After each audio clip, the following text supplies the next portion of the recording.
Hello, first of all, hello to all of you. It's an honor for me to be here and this prestigious conference. First of all, I am Antonio Sandu. I am a professor of sociology of law and ethics at the Stefan cel Mare University from Suceava, and now in this international context, in the new changes that comes in relation with the United States and with uprising of sovereignist movements in all over the world, in United States and all Europe, I will present social reconstruction of international law from the point of view of the Dark Enlightenment. This is the purpose of the paper is to examine the impact of this movement, this political and juridical movement. It's a doctrine of public international law, and not only in the social and political ideology, analyzing the challenge to the post-Westphalian global order.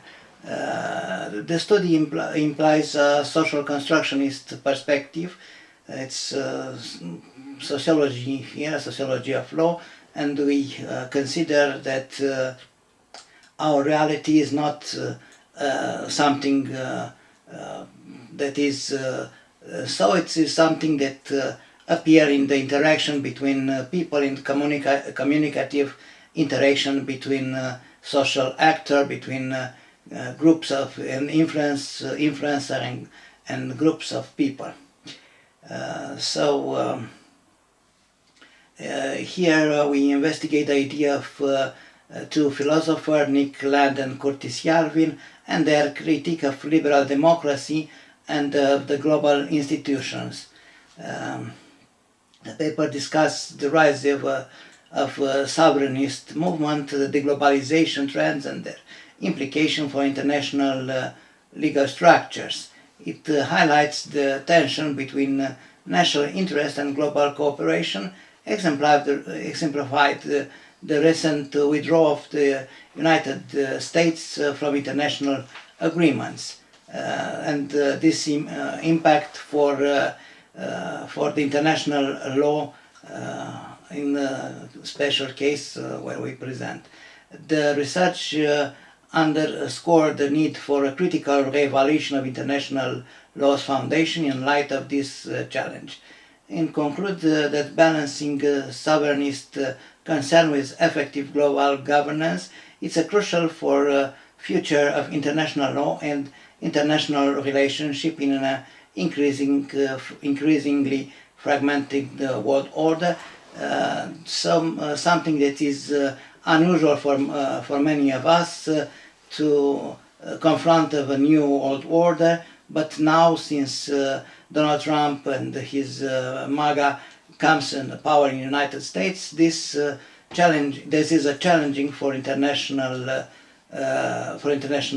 laws, and this why we present an intellectual and ideological movement that's called Dark Enlightenment doctrine that inform somehow this MAGA doctrine, this MAGA vision.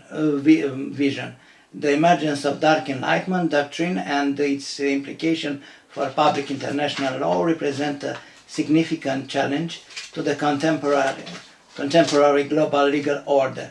The philosophical and political movement, which position itself in opposition to the principle of classic enlightenment and the modern liberal democracy, has sparked interest debates regarding the foundation of international law and governance.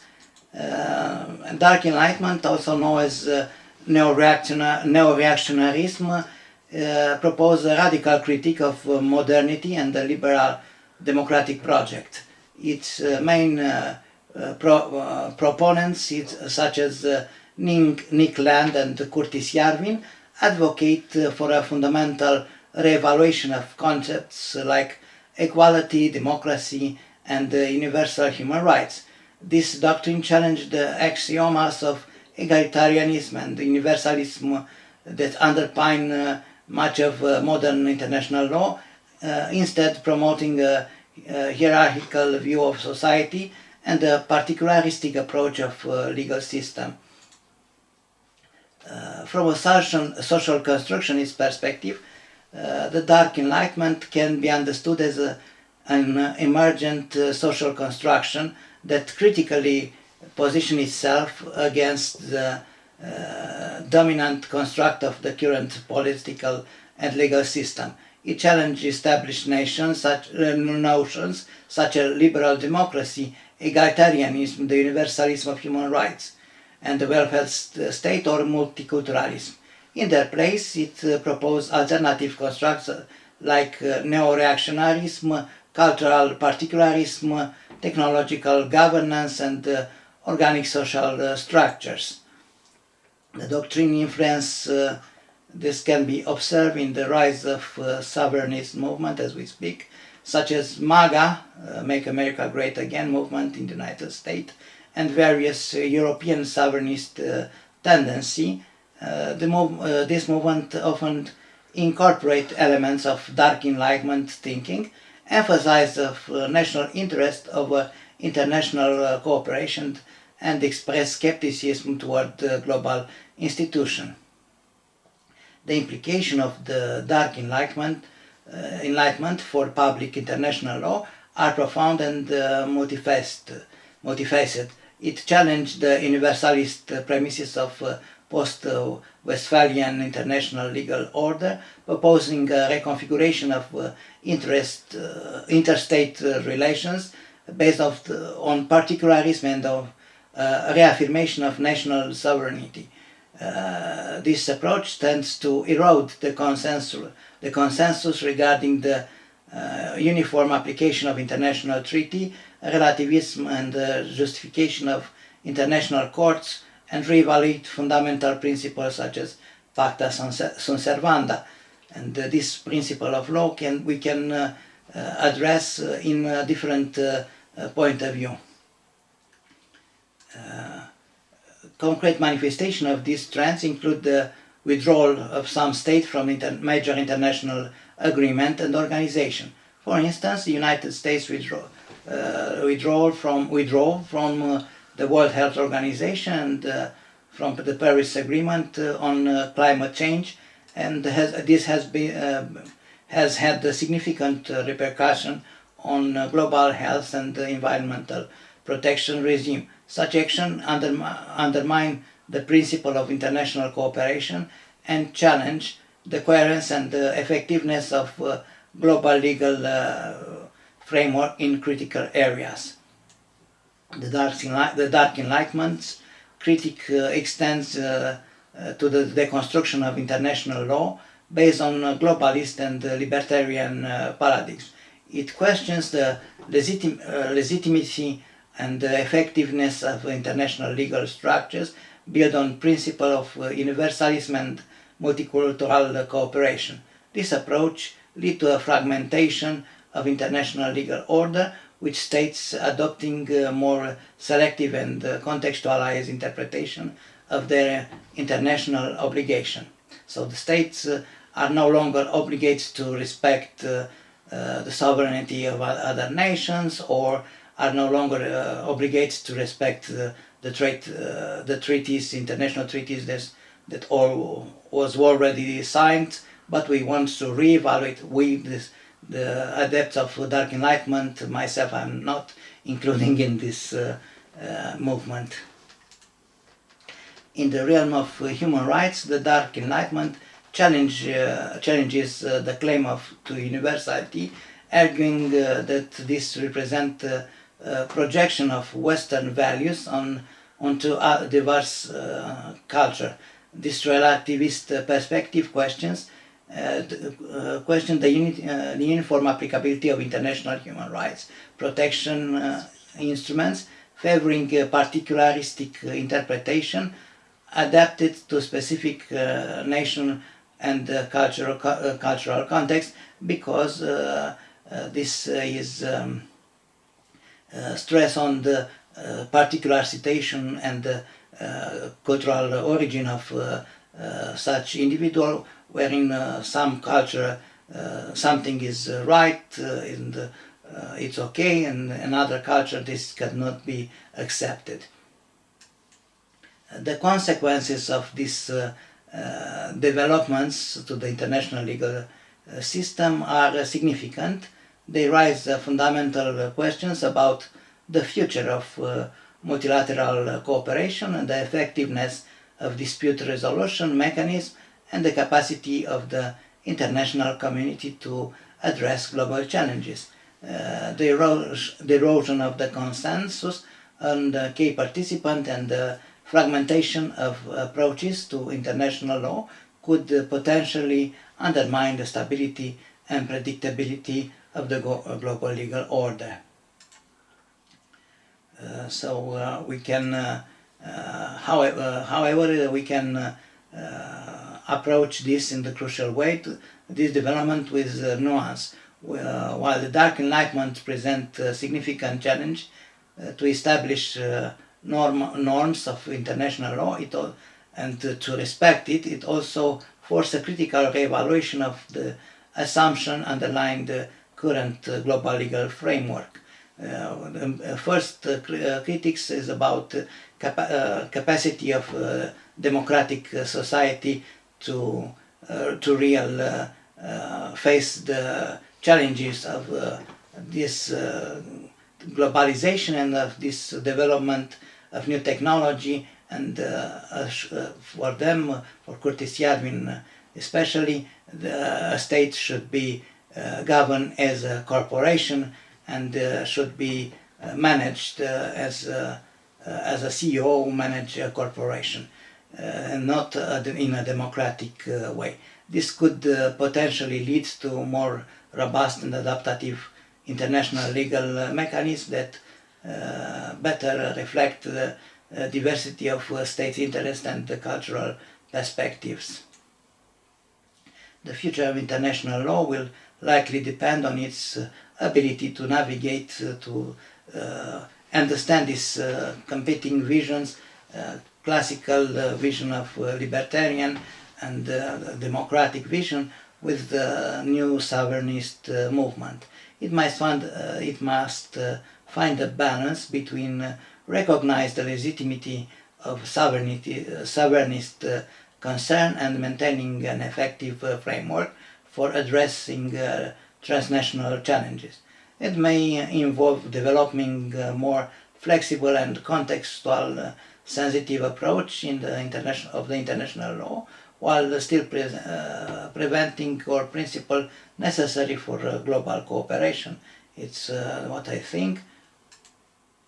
In conclusion, the Dark Enlightenment and its implication for public international law represent a complex and evolving phenomena that demands careful analysis and consideration. As the international community grapples with these challenges, it will be essential to engage in open and critical dialogue about the foundation and the future direction of the global legal order.